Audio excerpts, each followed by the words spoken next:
فضیل ابن عیاض رحمۃ اللہ تعالی علیہ آپ خوف خدا کی وجہ سے اکثر یہ فرمایا کرتے تھے کہ نہ تو مجھے ملائکہ پر رشک ہے اور نہ ہی انبیاء علیہم السلام پر رشک آتا ہے، کیونکہ قیامت کے دن وہ بھی اللہ کی بارگاہ میں ڈر رہے ہوں گے، اللہ کے خوف سے ایک بار قیامت کے دن وہ بھی پریشان ہوں گے، بلکہ مجھے اگر رشک ہے تو ان لوگوں پر ہے جو دنیا میں آئے ہی نہیں، جو دنیا میں پیدا ہی نہیں کیے گئے، نہ پیدا کیے گئے، نہ ان سے حساب و کتاب ہوگا، نہ ان سے کوئی انویسٹیگیشن ہوگی، نہ ان سے کچھ پوچھا جائے گا۔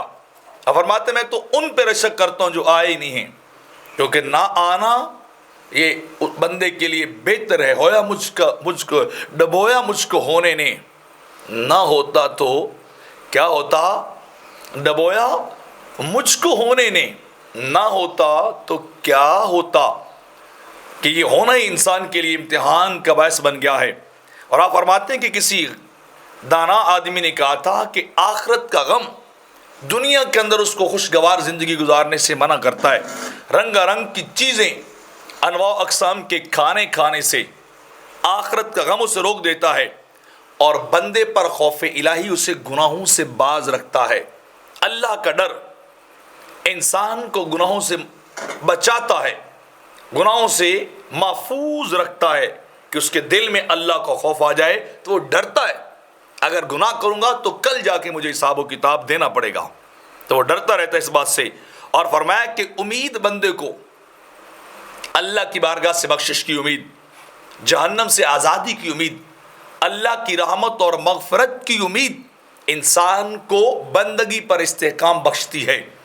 وہ انسان کو موٹیویٹ کرتی ہے کہ اتنا رحیم ہے، اس کی بندگی کرنی چاہیے، اس کا شکریہ ضرور ادا کرنا چاہیے، اس کے سامنے اپنی جبین نیاز کو ضرور جھکانا چاہیے۔ تو فرمایا وہ رجا جو ہے، جو امید ہے، وہ بندگی پر انسان کو اور زیادہ مضبوط کر دیتی ہے۔ اور موت کا ذکر، فضیل ابن عیاض کہتے ہیں موت کا ذکر انسان کو فضول باتوں اور فضول کاموں سے بچاتا ہے۔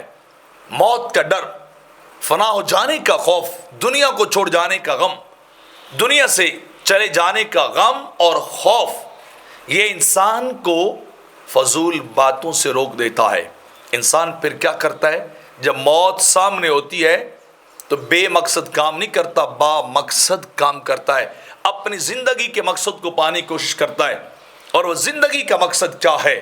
وما خلقت الجن والانس الا لیعبدون، ہم نے جن و انس کو فقط اپنی بندگی کے لیے بنایا ہے۔